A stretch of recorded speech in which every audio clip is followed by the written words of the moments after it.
Fala galera, beleza? Gente, nosso último vídeo aqui, tá certo? A gente vai estar falando hoje sobre looping na lógica de programação e dentro do looping a gente vai estar vendo as funções, né? É, que é ali a função for, while e do while, tá certo? A gente vai ver isso de forma clara, simples e objetiva. Então, sem mais delongas, bora entender aqui, né? Introdução ao looping. Looping, o que que ela é? É uma técnica fundamental na programação que permite a repetição de um bloco de código até que uma condição específica seja atendida. Ou seja, se você quer armazenar, por exemplo, um dado num vetor, né?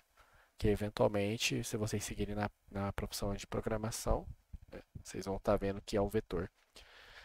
É, Se vocês querem fazer um código que conte de 1 até 10, por exemplo, você faz um sistema de looping, né? Faz um for, um while, um do while também. E isso, se você define, né, essa contagem a partir de um número até algum número, por exemplo. E quando isso for atendido, esse looping vai chegar ao fim, tá? Então, é um conceito de programação que permite executar repetidamente um conjunto de instruções. Essa técnica é essencial para automatizar tarefas e processar grandes volumes de dados de forma eficiente. Então, ao invés de você fazer lá cada funçãozinha, cada entrada de dado, cada saída de dado de 1 até 10, você só automatiza isso, né? Com um looping. Você coloca lá, não, eu quero que você faça um for que parta coloca o i, né, que vai ser um incremento ali, que parte do número 1, por exemplo, até que ele seja menor ou igual a 10. Então ele vai contar de 1 até 10. E você coloca um i mais para poder incrementar. Então cada vez que aquele bloco é feito, ele vai repetir até que seja repetido 10 vezes, né? Importância do looping na programação. Ela é crucial porque permite a eficiência do processo de dados e a automação de tarefas, né? Como a gente viu aqui, ó, ela é essencial para automatizar tarefas, né, e processar grandes volumes de dados de forma eficiente e rápida, porque daí você não vai fazer tudo manualmente, né, você automatiza isso. Sem ele, seria necessário escrever manualmente cada operação, foi o que eu disse, o que aumentaria a probabilidade de erros e aumentaria exponencialmente o tempo de execução do programa, o que a gente não quer. A gente quer fazer um código o mais rápido possível, de forma mais eficiente possível. E o looping é crucial para isso, gente. Independentemente da linguagem, tá certo? Tipos de estrutura de repetição. A gente vai estar vendo aqui for, while e do while. Cada um possui uma característica específica que torna adequada para diferente tipo de situação na programação. Então vamos lá. Estrutura de loop for. É uma das principais estruturas de repetição da programação, permitindo a execução de um bloco de código, é, né, permitindo a execução de um bloco de código por um número específico de cada vez, tá? Vamos lá, sintaxe do for. Você, ó, como eu tinha falado para vocês, você declara for entre parênteses o int i, é um inteiro i que parte do zero, ele vai contar, por exemplo, até 10 e ele vai incrementar. Ou seja, a partir do momento que ele executar isso aqui uma vez, esse mais vai fazer com que ele volte do início e repita isso até que o valor chegue a 10, até que o i seja 10, tá certo? O código executa o bloco de 10 vezes. Então, é o que eu acabei de falar para vocês.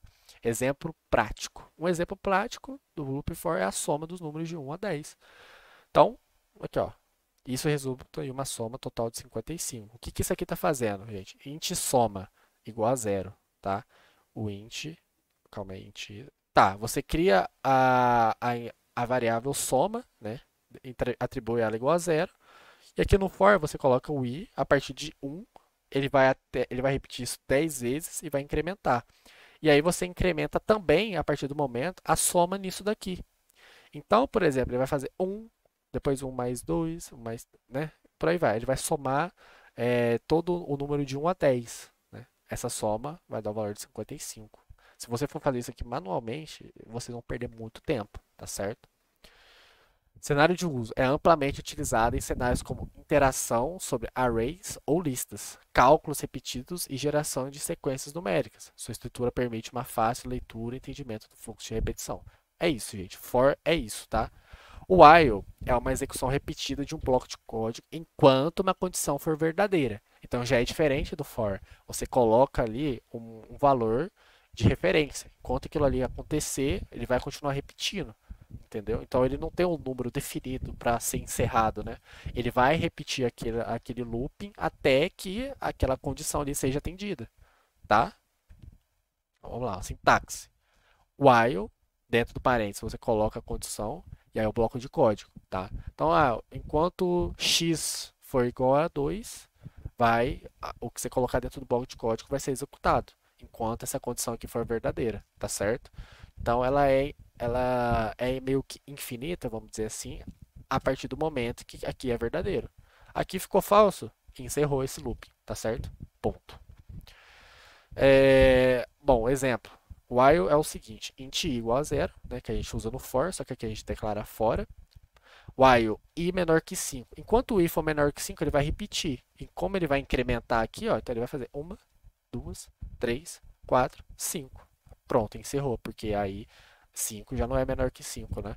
Então aí ele vai executar enquanto o i for menor que 5, incrementando i a cada iteração, certo? Quando utilizar o while, número de interações não for conhecido antecipadamente. Então, o for você usa quando você já tem aquilo ali definido. Se você não tem, você vai usar o while, até que aquilo ali seja falso, tá certo? Até que a condição que você coloca seja falsa. É ideal para situações de controle dinâmico, onde o critério de parada não é fixo, não é especificado. Do while. Executa um bloco de código pelo menos uma vez antes de verificar a condição. É basicamente o while, só que ele vai executar uma vez primeiro, tá? Então, garantindo que o código dentro do loop seja executado antes da condição ser testada.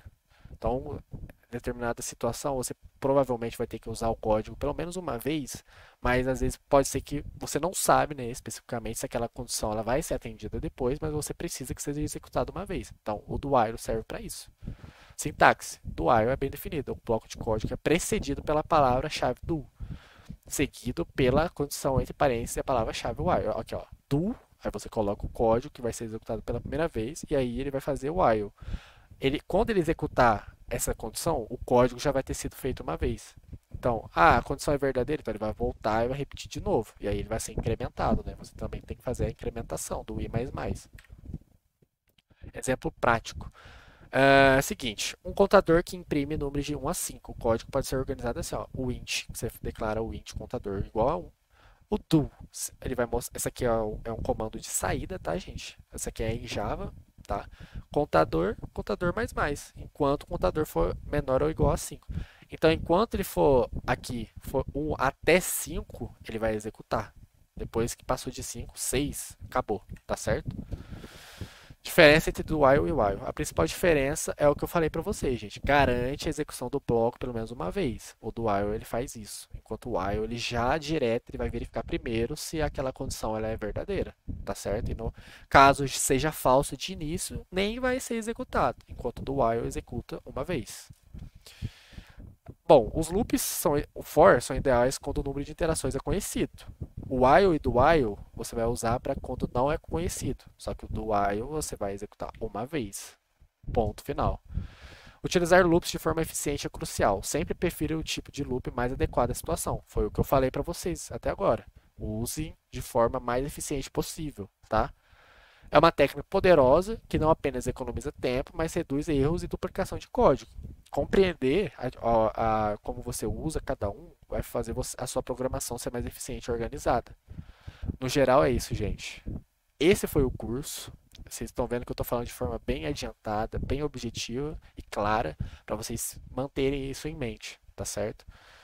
Lógica de programação é fácil, tá? Vocês vão estar quer dizer, os fundamentos são fáceis. Conforme você vai praticando mais, você vai entendendo mais. Então, a lógica de programação ela é aperfeiçoada através da prática. Então, pratiquem, gente, tá certo? Espero que vocês tenham gostado desse curso, tá? Esse foi o nosso último vídeo e até mais, gente.